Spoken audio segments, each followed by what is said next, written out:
Cuando usted arme su negocio de importación, no caiga en la rutina de simplemente decir, voy a conseguirme un proveedor que me venda a 10 para yo revenderlo en Lima a 12 y ganarme 2. No caiga en esa rutina.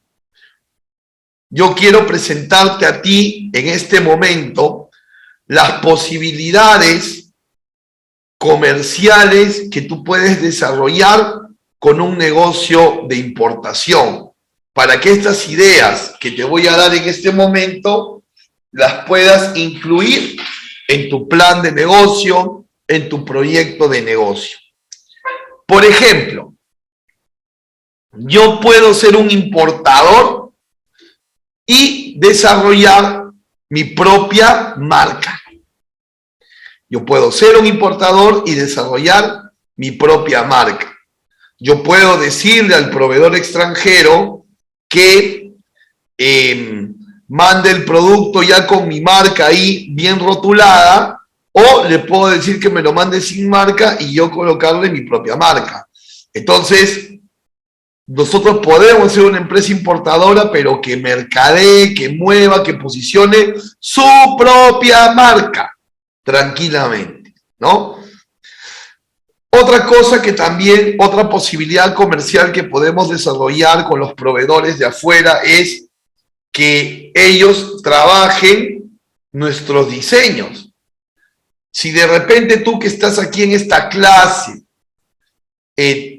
tienes una idea de negocio, de repente para importar billeteras, carteras, gorros, polos, vestidos, y tienes talento para el diseño, o de repente trabajas asociado, asociada a un diseñador, tú puedes conseguir proveedores fuera que produzcan lo que tú diseñas.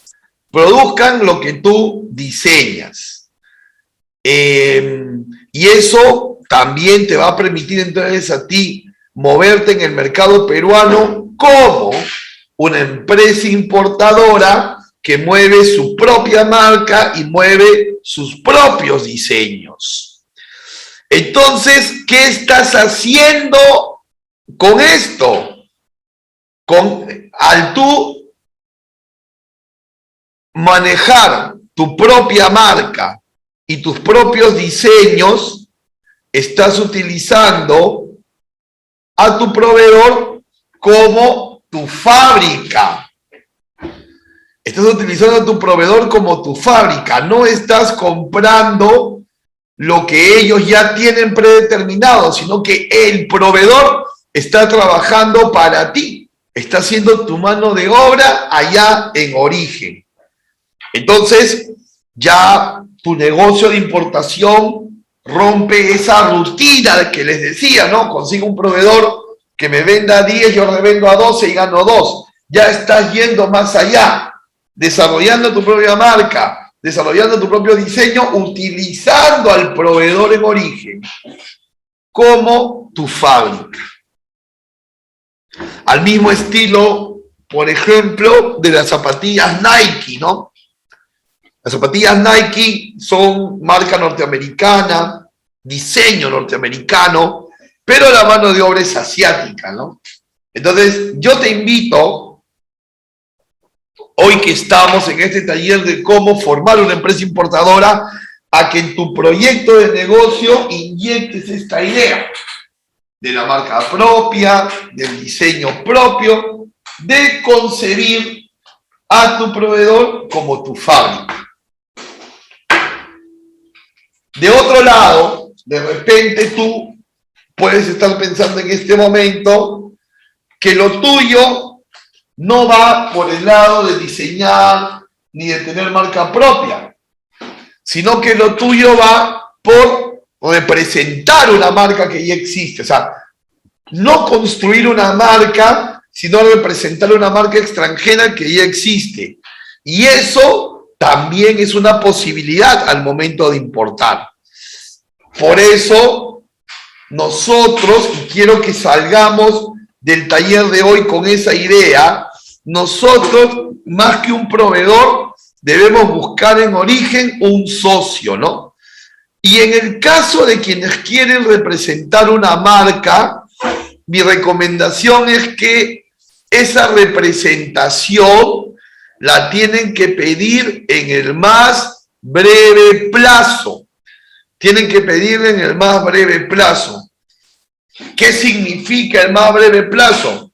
A partir ya del segundo despacho, le tienes que decir al proveedor que quieres ser el importador exclusivo en Perú de su marca.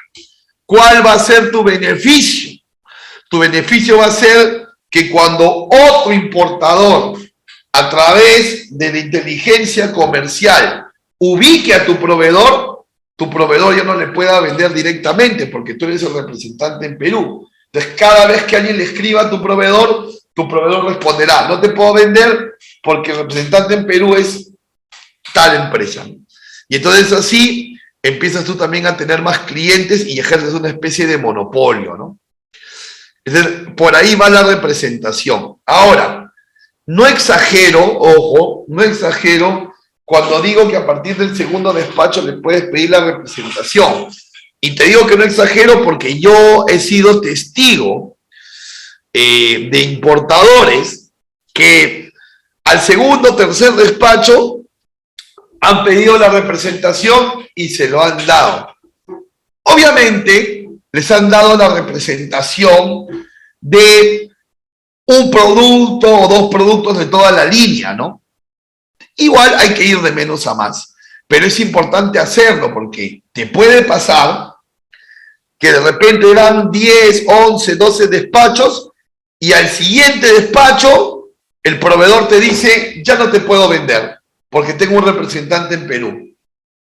Alguien te ganó por puesta de mano. Deberíamos de evitar eso. Y eso ha sucedido, ¿ah? Y los importadores terminan diciendo, pero ¿cómo me vas a decir que tienes un representante si yo soy el que te viene comprando más de 20 veces? ¿Sabes qué te va a responder el proveedor en origen? Te va a decir, Pedro, Percy, Bon, Elvira, Cindy, te va a decir, mira, es cierto, me has comprado 20 veces, pero en ninguna de esas 20 veces me solicitaste ser mi representante. En cambio, vino este nuevo importador y ahí nomás, a la segundo despacho, me lo pidió y se lo di. Entonces, eso no nos debería de pasar. No nos debería de pasar. Deberíamos nosotros, al segundo despacho, como digo, ya pedir la representación. En el caso que no te interese marca propia ni diseño propio, sino la representación de una marca.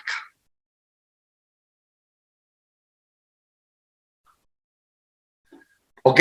Otra consideración previa que debemos de tener es que cuando empieces a armar tu empresa importadora, evites tener muchos costos fijos.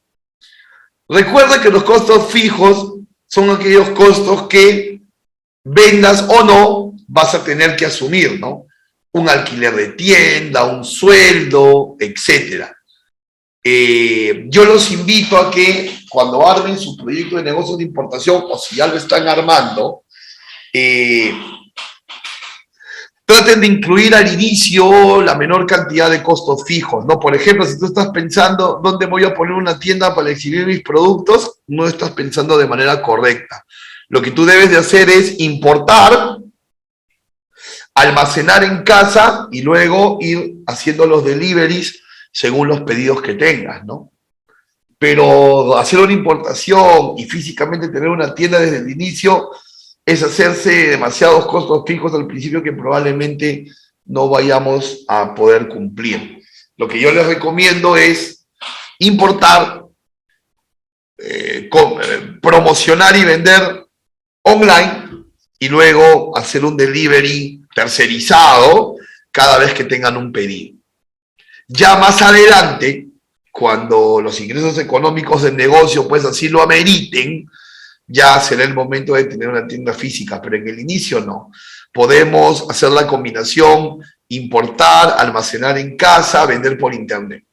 lo podemos hacer, ¿ok? En ese esquema solamente hay una excepción. Si vas a importar productos médicos, ahí sí no puedes almacenar en casa, porque la DGMIT, que es la autoridad sanitaria que regula este tipo de productos, exige un almacén. Pero para todos los demás productos, calzado, billeteras, polos, tecnología, puedes hacer ese sistema, ¿no? Importar, almacenar en casa, vender online. La idea es, hoy que estás recibiendo las bases en este taller, la idea es no hacerse de demasiados costos fijos al inicio, ¿no? Y también autorreconocerse. ¿Qué tipo de negocio quiero llevar, ¿no? De repente yo digo, mi esquema de negocio va a ser un esquema de negocio B2C o de empresa a cliente. O sea, yo le vendo al consumidor final, yo le vendo la billetera al que lo usa, le vendo el polo al que se lo va a poner, le vendo la zapatilla al que la va a calzar, ¿no? Si es así, si tu visión va por el lado de importar y tú vender directamente al cliente final, tu modelo de negocio es un B2C. Y en ese caso, toda tu estrategia tiene que estar en vender online, ¿no? Una tienda virtual propia o en algún marketplace. Pero de repente tú dices, no, yo quiero importar y no venderle al consumidor final, sino abastecer a tiendas, ¿no? De repente importar calzado y abastecer a las tiendas de calzado. De repente importar vestidos y abastecer a las boutiques. Ese ya sería un esquema B2B o de empresa a empresa. Es importante también que en el momento que hagas tu proyecto de negocios, o si ya lo estás haciendo, te hagas el diagnóstico de cuál sería tu modelo de negocio, ¿no? Para que puedas armar tu estrategia. Muy bien, esto ha sido una breve introducción del taller, creo con información bastante importante, y estos son los 5 puntos importantes que tenemos que tener en cuenta para crear una empresa importadora. ¿Cómo la formalizamos? ¿Cómo verificamos proveedores? ¿De qué manera contratar a los operadores logísticos correctos? ¿Cómo hacer un pago de forma segura a un proveedor? ¿Y cuáles son los beneficios de que mi importación se acoja a un tratado de libre comercio? Estos 5 puntos serán nuestra materia de estudio de aquí en adelante en el taller. Pero antes de continuar, y habiendo hablado ya varias cosas en ese primer punto que eran los aspectos previos, me gustaría saber si tenemos preguntas. Recuerden que pueden levantar la mano para abrirles el micrófono o pueden escribir directamente al chat. Así que abrimos en este momento nuestro primer bloque de consultas. Adelante, por favor.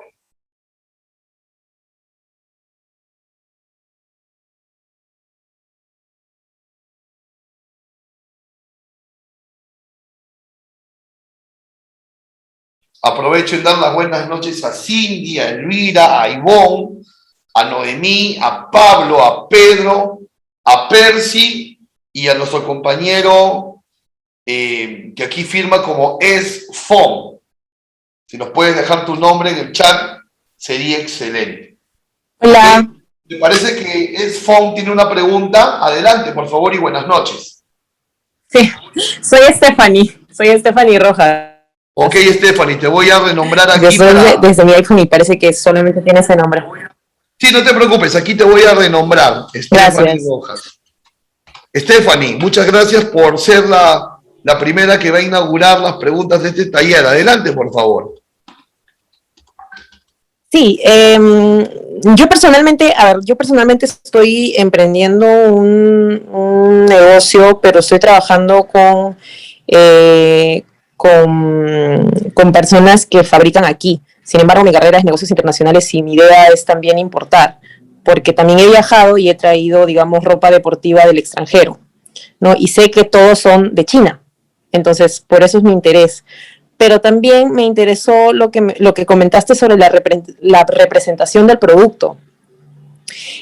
¿Cuál es la condición, digamos que si yo llego a tener un tercer despacho de ese proveedor, ¿cuál es la condición que me ponen ellos para que yo sea un representante? Ok, muy buena pregunta, Stephanie. Fíjate, te voy a dar las condiciones generales, porque tú sabes, y entiendo que tú eres una ejecutiva de negocios por las actividades en que te desarrollas, tú sabes que todas las negociaciones no son iguales. Pero ¿cuál es la condición general, Stephanie? Por ejemplo, número 1, el proveedor va a mostrar interés cuando ese proveedor no es muy conocido aún en el Perú. Entonces, que tú le hagas la propuesta a un proveedor, vamos a llamarlo chino, ¿no? Ya que has tocado el tema China, Stephanie. Vamos a suponer que tú le hagas la propuesta de representación a un proveedor chino que no es muy conocido en el Perú, le va a encantar la propuesta. Y básicamente lo que van a hacer es un contrato, ¿no? Donde obviamente ese proveedor se compromete a no venderle a otro importador peruano ese producto o esos productos de los cuales se está negociando la exclusividad, y muy probablemente también ese proveedor te ponga a ti una cuota, Stephanie. No sé, no te lo podría decir porque no puedo generalizar que sea una cuota grande o no de cantidad de producto, pero sí te va a poner una cuota, ¿no? Entonces básicamente va a ser eso, ¿no? Un contrato donde él se compromete a no venderle a otro importador peruano, pero también te va a establecer una cuota a ti. Y eso va a tener como beneficio para ti que cualquier otro importador que quiera llegar a ese fabricante ya no pueda comprarle, ¿no? Básicamente va por ahí el tema, Stephanie. Espero haber respondido a tu pregunta. Sí, me parece correcto. Ya me lo imaginaba también porque acá nomás se hacen contactos con proveedor y puedes hacer eso, ¿no? Quería también consultarte sobre el tema de calidades.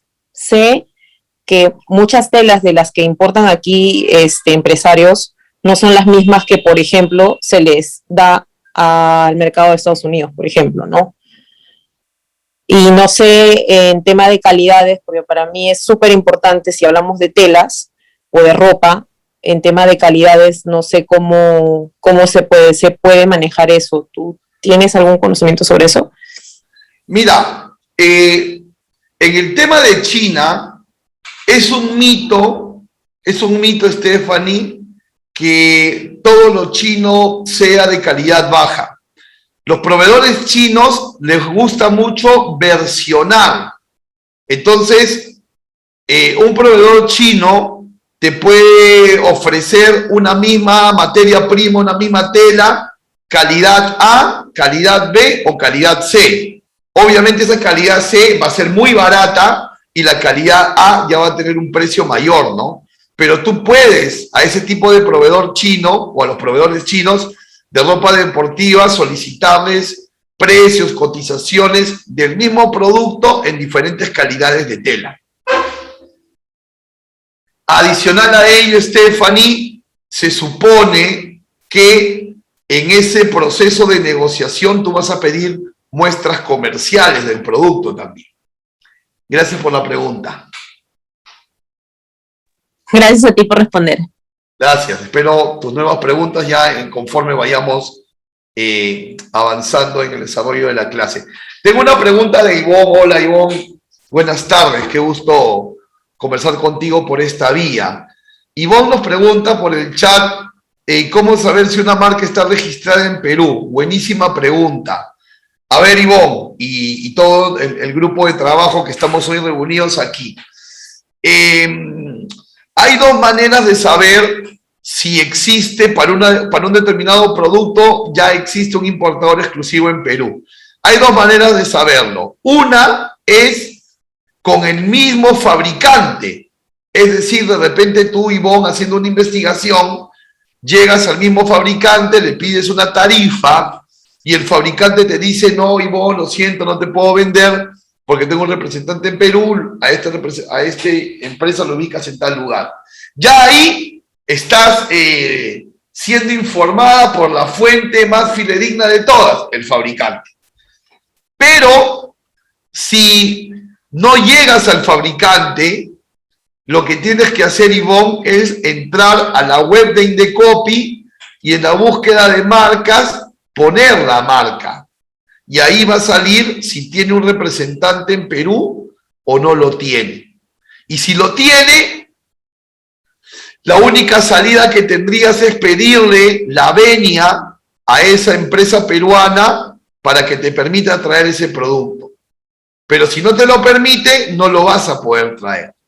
¿Ok? Entonces, o preguntas al fabricante o checas en la web de Indecopi si el importador tiene la representación. Ahora, yo recomiendo que siempre se consulte a Indecopi. ¿Por qué razón? Porque puede ser, atención todos, no se olviden de silenciar sus micrófonos, yo les voy a habilitar el micrófono cuando quieran preguntar.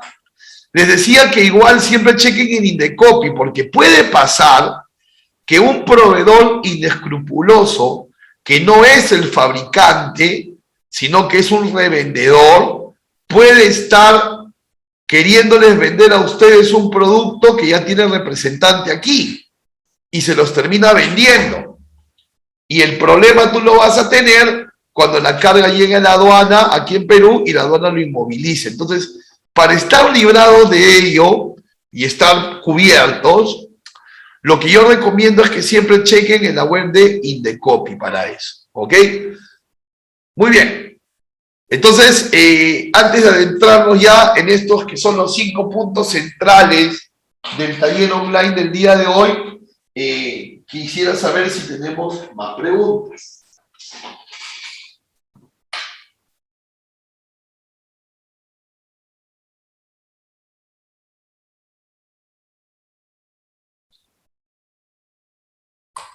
Muy bien, creo que no tenemos más preguntas de momento, vamos a continuar. Entonces, los 5 puntos centrales de nuestro estudio de hoy, que es cómo crear, cómo formar una empresa importadora, ¿no?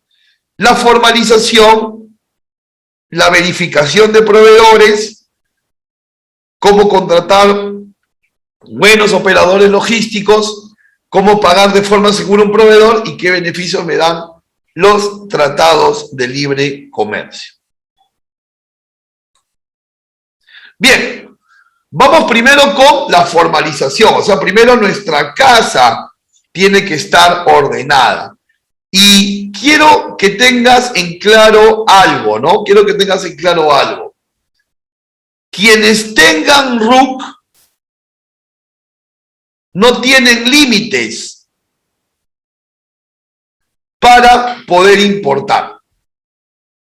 Así que si tú tienes RUC 10 o RUC 20, no vas a tener límites para importar. Cuando digo límites, ¿a qué me refiero? Me refiero a que tú vas a poder importar los valores que sean, los volúmenes que sean, las veces que sean, sin estar contando que tienes un cupo, una cantidad, un límite en el año, un límite de valor, etcétera. No vas a tener límites si tienes RUC. Por eso yo te invito, no estoy generalizando que sea el caso, pero yo te invito a que no consideremos la posibilidad de la importación con DNI, que no la consideremos, porque la importación con DNI tiene muchas limitaciones. Tú con DNI solo puedes importar 3 veces en un año calendario. Y cada una de las veces no puede pasar de $1,000. Y si pasa de 1,000, solo una vez en el año y con un techo de 3,000, esa única vez. Entonces son muchas limitaciones, ¿no? Para alguien que quiera hacer empresa como ustedes, son limitaciones. Yo soy del pensamiento que debemos dejar importar con DNI a aquellos personas que importan de manera esporádica, ¿no? Que hacen compras familiares por Navidad, o que se compran por ahí una cosita de colección, o que se van de viaje y se traen un instrumento musical, pero no son empresarios como ustedes. Ustedes, mi consejo es que desde la primera importación, valga lo que valga, pese lo que pese, deben importar con su RUC, ¿ok? Que puede ser un RUC 10 o puede ser un RUC 20. A propósito de RUC 10 o RUC 20, algunos detalles que debemos afinar. Atención. Si tú vas a importar con RUC 10, tu forma es persona natural con negocio. Ahí lo vamos a resaltar. Con negocio. ¿Por qué lo digo? Porque de repente tú me dices, yo tengo RUC, pero a mí en mi ficha RUC me sale persona natural sin negocio. Claro. ¿Sabes por qué te sale persona natural sin negocio? Porque probablemente tú hayas sacado RUC para girar recibo por honorarios, ¿no? Por temas laborales, seguramente. Pero no, tiene que ser persona natural con negocio. Si ya tienes RUC sin negocio, simplemente vas a SUNAT y en un día está hecho el cambio, ¿ok? A persona natural con negocio. Pero ahí no queda el tema. Cuando te pases a persona natural con negocio, no puedes elegir el RUS como régimen tributario. No lo puedes elegir. Porque las personas RUC 10 con negocio que quieren importar no pueden estar en el RUS. Tienen que estar en el régimen general de renta, en el especial de renta o en el régimen del MIPE tributario. Pero no en otro tipo de régimen. Entonces ya lo sabes, ¿ok? Si aún no tienes RUC, vaya a SUNAT, persona natural con negocio, en el régimen general de renta, especial de renta o MIPE tributario. Si ya tienes RUC, pero sin negocio, cámbialo a con negocio. En cualquier régimen menos el RUS. Y si ya tienes persona natural con negocio, pero estás en el RUS, tienes que hacer el cambio, ¿ok? Por favor, espero que estemos tomando nota y estos consejos nos estén sirviendo. Otro tema importante que no se les debe escapar es que cuando ustedes ya tienen el RUC activado, están comprometidos a declarar mes a mes renta e IGB, ¿ok? No se le vayan a olvidar. Si los primeros meses no pasa nada, no hay problema, porque el 18% de cero es cero. Desde ese principio no hay por qué temerle a la SUNAT, ¿no? Porque el 18% de cero es cero. Pero sí hay que ir declarando todos los meses, así no movamos nada, ¿no? Para lo cual yo les aconsejo contratar un contador externo al cual pues les pagará sus honorarios para que pueda llevarte esa contabilidad, ¿no? Que probablemente al inicio no sea mucho y que después Dios mediante crezca, ¿no? Ahora, de repente tú dices, no, yo me quiero asociar, yo tengo socio, yo quiero hacer una SAC, quiero hacer una IRL, quiero hacer una SA, etc. En ese caso, tú te vas a mover como persona jurídica RUC 20, ¿no? Una IRL, una SAC, una SA. Ahí no hay ningún problema con el tema del RUS, porque el RUS no existe, no aplica para persona jurídica. Entonces ahí no vas a tener problemas. Puede ser SAC, IRL, SA, y puedes estar en cualquier régimen tributario, ¿ok? Esto para ir ordenando la casa. Considerar algunos puntos importantes sobre lo que acabamos de decir. Por ejemplo, si tú estás interesado en importar productos regulados por la DIGEMIT, ¿a qué me refiero? Aparatos médicos, medicinas, artículos de tocador, productos farmacéuticos, si por ahí va tu línea de negocio, tú sí o sí tienes que ser RUC 20, porque a los RUC 10 no le dan esos permisos de Digemit. Pero para todos los demás rubros, sí, tranquilamente puede ser RUC 10 o RUC 20. La excepción es solo con los productos médicos. ¿Ok? Otra consideración, olvidémonos de importar con DNI, porque importar con DNI te impide el crédito fiscal. ¿Qué significa esto? Cuando yo importo con RUC, yo pago un IGB al momento de importar. Pero ese IGB que pago al momento de importar pasa a descontar la deuda por IGB y por renta que yo pueda tener con SUNAT. Vale decir que si yo para importar pagué 2.000 soles de IGB y a fin de mes le debo 3.000 a la SUNAT, ahora le debo solo 1.000. Pero cuando yo importo sin RUC, ese IGB que pago se pierde y no se puede activar la forma de crédito fiscal. ¿Ok? Es muy importante al momento de hacer el RUC revisar la actividad económica en la inscripción del RUC, porque obviamente tienes que buscar una actividad económica que vaya en congruencia con el producto que vas a importar, sobre todo si el producto requiere permisos del DMTC, del IGEMIT, etc. ¿Ok? Y no te vayas a olvidar de la congruencia bancaria, es decir, tienes que abrir cuentas que estén a nombre de la empresa importadora para que desde ahí puedas hacer las transferencias. Esto de la congruencia bancaria lo vamos a hablar más a profundidad en algunos minutos más. ¿Ok?